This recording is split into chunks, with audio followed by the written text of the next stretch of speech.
အားလုံးပဲမင်္ဂလာပါခင်ဗျာကျွန်တော် vlog လေးကနေပြီးတော့ပြန်လဲကြိုဆိုပါရခင်ဗျာအခုတစ်ခေါက်တော့ကျွန်တော်ကထိုင်းနိုင်ငံမြောက်ဖျားပိုင်းမှာရှိတဲ့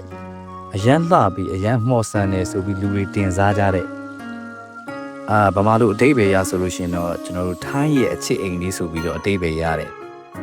ဘန်ရက်ထိုင်းဆိုတဲ့ရွာလေးစီကိုကျွန်တော်ကအလေတစ်ခေါက်ခေါ်သွားပြီးမှပဲဖြစ်ပါတယ်ခင်ဗျာဆိုတော့အားလုံးကျွန်တော်နဲ့အတူတူလိုက်ပါကြည့်ရှုပေးကြဖို့ဖိတ်ခေါ်ပါတယ်ခင်ဗျာ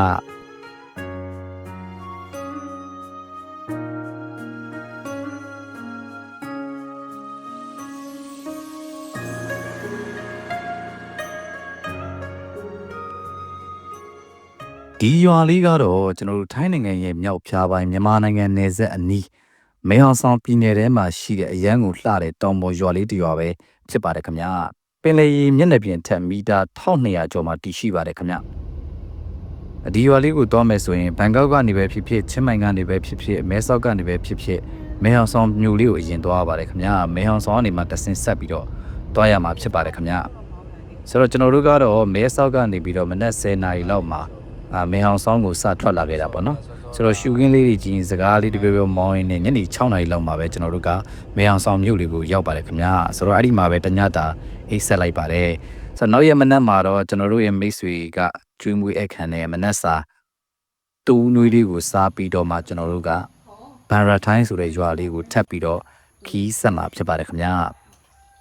ဆိုတော့မဲဟောင်ဆောင်ကနေဘန်ရာထိုင်းက44 ကီလိုမီတာပဲဝေးပါတယ်ခင်ဗျာ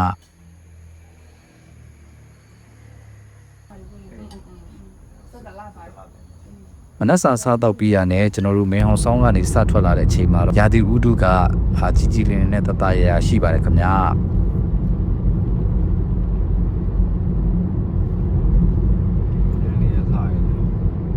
ဒါပေမဲ့ဘန်ရာထိုင်းကိုသွားတဲ့လမ်းမှာကျွန်တော်တို့တောင်ဆတက်ပြီးဆိုတာနဲ့တွေ့တဲ့အတိုင်းပဲပေါ့နော်မြို့ဘိုးတွေအုံဆိုင်ပြီးတော့ဒေချာလေးတတိထားပြီးတော့မောင်းလေးရပါတယ်ခင်ဗျာဆိုတော့ဒီရွာလေးကပင်သေးမျက်နှာပြင်ထက်မီတာ1200ကျော်မှတည်ရှိတာဖြစ်တဲ့အတွက်မိုးရာသီနဲ့ဆောင်းရာသီမှာဆိုလို့ရှိရင်ယခုလိုပဲပေါ့နော်မြို့ကိုးတွေနဲ့ဖုံးလွှမ်းနေတတ်တယ်လို့လည်းသိရပါတယ်ခင်ဗျာ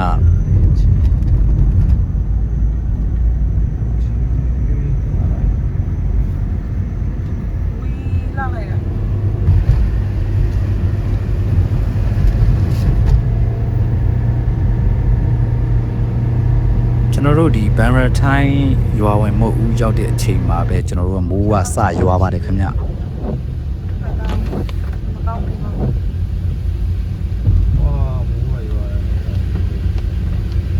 မိုးကလည်းရွာနေသေးတာဖြစ်တဲ့အတွက်ကြောင့်မလို့ကျွန်တော်တို့က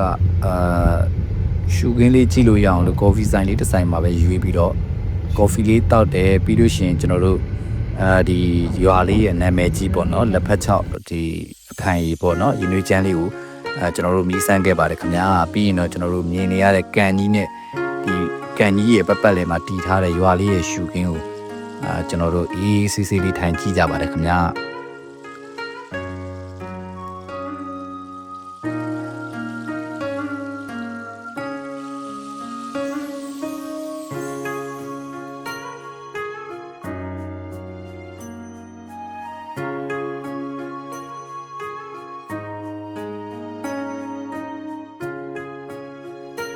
ကျွန်တော်လေးလာမိရသလောက်ဒီရွာလေးကဟိုးအရင်ကဒီတရုတ်ပြည်မကြီးကနေပြောင်းရွှေ့အခြေချလာတဲ့ယူနန်တရုတ်လူမျိုးတွေတီထောင်ထားတဲ့ရွာလေးဖြစ်တယ်လို့သိရတယ်ပေါ့နော်ပြီးရင်သူတို့ရဲ့ဒီရိုးရာယဉ်ကျေးမှုပြီးရင်သူတို့ရဲ့ရိုးရာအစားအသောက်တွေကဒီနေ့တက်ထိပေါ့နော်ဒီနေ့တက်ထိသူတို့ထိမ့်သိမ်းထားပြီးအထင်ရှားရှိနေတဲ့ရွာလေးဖြစ်တယ်လို့သိရပါတယ်ခင်ဗျဒီရွာလေးကိုသွားမယ်ဆိုလို့ရှိရင်တော့ညအိတ်သွားမယ်ဆိုလို့ရှိရင်တော့ပိုပြီးတော့ကောင်းပါတယ်ခင်ဗျာကျွန်တော်တို့ကတော့ညအိတ်မသွားခဲ့ဘူးခင်ဗျာကျွန်တော်တို့မဲဟောင်ဆောင်မှာပဲကျွန်တော်တို့ကပြန်အိတ်မှာဆိုတော့မဲဟောင်ဆောင်ကနေပဲခဏအလဲသွားခဲ့ပြီးတော့ကျွန်တော်တို့ပြန်ညကိုတော့ကျွန်တော်မဲဟောင်ဆောင်မှာပဲကျွန်တော်တို့ကပြန်အိတ်တာဖြစ်ပါတယ်ခင်ဗျာညအိတ်သွားမယ်ဆိုရင်တော့ညလှရှူခင်းနေနဲ့ပိုပြီးတော့လှတယ်လို့သိရပါတယ်ခင်ဗျာဆိုတော့ဒီမှာဆိုလို့ရှိရင်ကျွန်တော်တို့ကကန်လေးထဲမှာလှေစီးပြီးတော့လေငင်းခံလို့လည်းရမယ်ရိုးရအစားအသောက်တွေ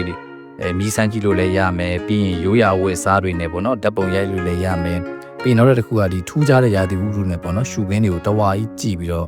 အေးစီစီအနားယူလို့ ကောင်းတဲ့နေရာလေးတစ်ခုဖြစ်ပါတယ်ခင်ဗျာ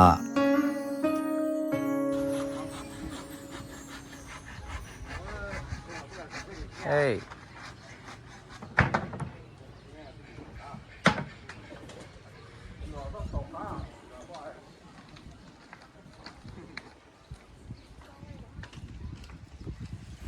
နေ့လေစာကိုတော့ကျွန်တော်တို့ကအဲ့ဒီရွာလမ်းမှာပဲရှိတဲ့ကန်နီးဘေးကဆိုင်လေးတစ်ဆိုင်ကိုပဲကျွန်တော်တို့ယူပြီးတော့နေ့လေစာကိုကျွန်တော်တို့ဒီဒေတာအစားအစာကိုပဲကျွန်တော်တို့မီးစမ်းပြီးစားတော့ခဲ့ပါတယ်ခင်ဗျာ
နေ့လေသာစားပြီးရနေကျွန်တော်တို့ data ထွက်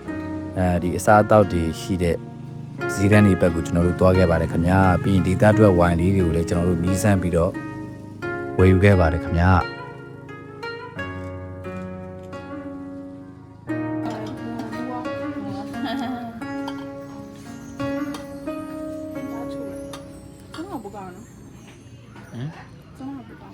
ဒါမီးကြည့်လိုက်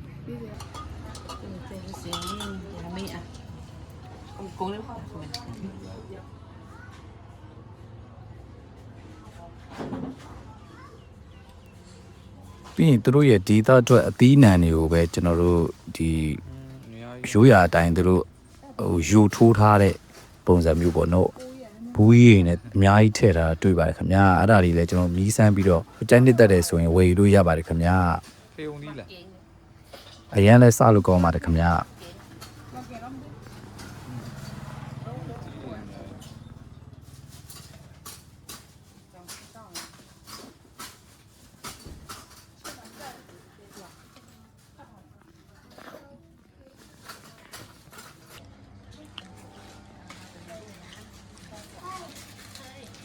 ဒီလမ်းပေါ်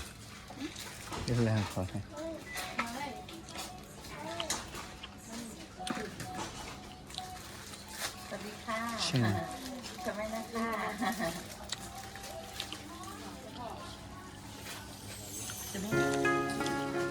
ဒီရွာလေးကအရန်အေးချမ်းပြီးတော့အရန်လှပတဲ့ရွာလေးတစ်ရွာဖြစ်ပါတယ်ခင်ဗျာတွားရောက်အနားယူပြီးလဲပတ်မယ်ဆိုရင်လဲပတ်တဲ့နေရာလေးဖြစ်ပါတယ်ခင်ဗျာ